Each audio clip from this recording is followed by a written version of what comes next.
Hey guys, welcome back to Redbeard's Outdoor Adventures, and I'm gonna show you how to mount and set up the Tactacam and Tactacam Solo and FTS mount to your scope. I've already used it out in the field, not on my AR. I put it on my 22, and so I've kind of got it figured out. I'm sure there's more tips and tricks to tweaking it, making it a little bit better. The quality on the AR looked a lot better on the video than what my 22 did for the reticle being clear and whatnot, but there still was the same glare and reflection in the video, which you can see all that on the very end of my video that I'll be posting here soon. That will be up before this one, of the review on the FTS. So essentially the FTS comes with all these different sleeves. There's 7 of them, different sizes and thicknesses, that you will have to decide which one you need. I don't remember which one I used. This has a big hole and a little hole. Camera goes in the little hole, obviously. And what do I do with, okay, there's that Allen wrench. It comes with an Allen wrench also. And they don't really think this through very well. And I don't think this FTS is very well made. For one, on my 22, I had to take the ring size 2 and put 2 rounds of electrical tape around it to make it work. And this is the only one that really fit it, besides actually didn't fit it either. But with this, there's one that fits it really well. Now the camera, on the other hand, it doesn't fit good in the hole. It'll fit and it'll tighten down, but you can still turn it. And you can see there maybe little scratch marks on it for me trying to turn it when I shouldn't have been. But it will still turn, and I've seen videos, even on Tactacam videos themselves, advertising it, where they shoot on a high-powered rifle and it moves. So I've seen another video on YouTube from another gentleman, where he put electrical tape around this too so it wouldn't move, because his was a lot more loose than mine is. Anyway, we'll set up the scope first. Find what sleeve you need. I don't remember which one I used. Not that one. I think it was this one, number 5. Fits on there pretty good. Easy. And that's not it either. So you shouldn't have to force that on there. The screws will loosen up quite a bit, but I wouldn't recommend trying to force it over it. This is at number 6. There you go. And I try to, I'm going to loosen the screws a little bit more on this. You'll push this over the sleeve till it butts up against into your scope, then push the sleeve down to where it butts up against that. That's your best fit. I like running mine just a little bit to the left and have it up like this, because if it's down, all your screw heads are on the bottom side, and that is a pain. But I'm right-handed, and if I have it on the right side, I just feel like it's in my way. It's still going to be in my way, trying to pull this back. So higher scope rings, but the only thing you can do to avoid that. But it's just big and bulky regardless. Turn it all the way, I can kind of get my hand in there better, but it's still not comfortable. But when I have decent access to the bolts. So from there, you'll want to turn on your Tactacam if it's your first time doing it. With the Solo, I don't know how the other ones work.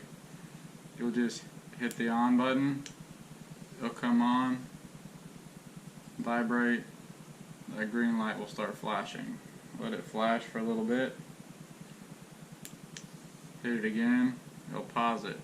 Let it be paused for a little bit, hold it down for 2 or 3 seconds, let off, and it'll start flashing blue and green. Then you can turn the Wi-Fi on your phone, and it'll pop up Tactacam Solo. Hit that. Then it's connected. Then you'll hopefully already, I should have told you, download the Tactacam Wi-Fi app. It's a little T with a little guy shooting at the top of it. You'll click it, and I've already had it connected, but you'll just click that, and there it's up. And my picture right now is upside down because of how I have it mounted on the gun. They have an option up here to flip video down there where that red dot is, right there, to flip your video in case you have to run your camera upside down or for whatever reason. So that's what I did with mine. Now I'll go ahead and already slide this in the gun.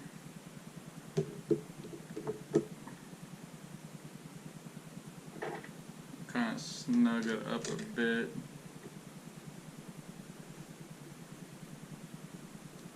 Whoops, I hope I go the right way. Sorry if you hear that, my dog's heard something. So, that's loose enough or tight enough just to keep it from being up and down, but I can still turn it. And then, there you can see it. I'm not using a good point for the camera. That's not it either. And see, there you can see that my reticles aren't straight. Even in my video that I posted, you can see that it's not straight. So you can just turn your camera till your reticle is straight as you can get it. And turn this right side up, maybe. And it's still not very straight. There. That's better.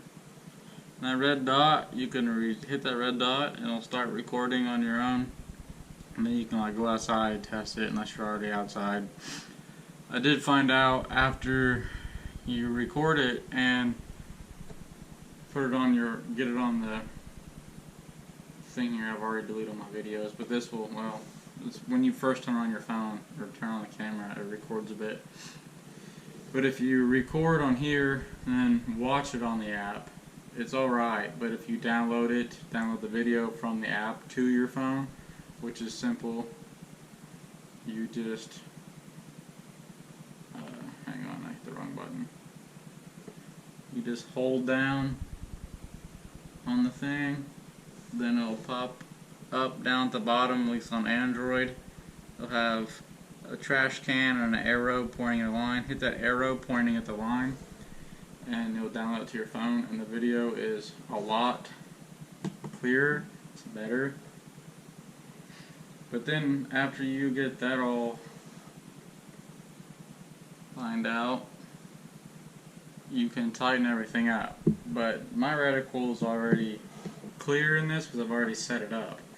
If it's not clear, when you first put this together, you'll have to adjust your clarification if you can, either back here or up here, wherever it's at.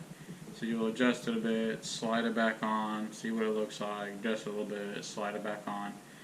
That's one of the big major pains for this. It's just not a slap on and go kind of thing. You have to adjust it. And adjust it for every rifle you put it on, or whatever you put it on for the scope mount. it comes with the camera itself on the Solo Hunter package. What I bought, it comes with a Picatinny rail mount and a barrel mount, which will be great. You just put it on there and go. But this is more tedious, more time consuming. I got pretty frustrated with it on my 22. But once it's on there and it's going, it's pretty neat. But it's not what I consider just ideal yet. There's a little bit better systems out there that cost a tad bit more. But like, if you already have a GoPro or one of the ones I'm looking at called Side Shot, you can use your phone. And it's a side mount, and you can adjust everything on the side of your mount, and it looks through the scope, and it seems to actually work faster and better than this. But it's kind of more pricey, but then again, it's not. It just depends what you're going to use it for, I guess. But so like I said, you just have to adjust this, put it back on, see what it looks like on your phone, adjust it some more, put it back on. If you have one or can afford one, I would suggest of getting a clamp, or I don't know what you call them, a rifle vise is what I call them. Or if your gun has a bipod, will help out a ton, because just trying to freehand all this is a pain to get your reticle straight, and you accidentally move and it moves the camera and you got to restart. But so that's how that works out. It's pretty neat when you get down to it, but it's also a pain in the butt. So hopefully this helps. If you have any questions, comment and I'll answer it as best as I can. Other than that, thank you for watching and have a good day.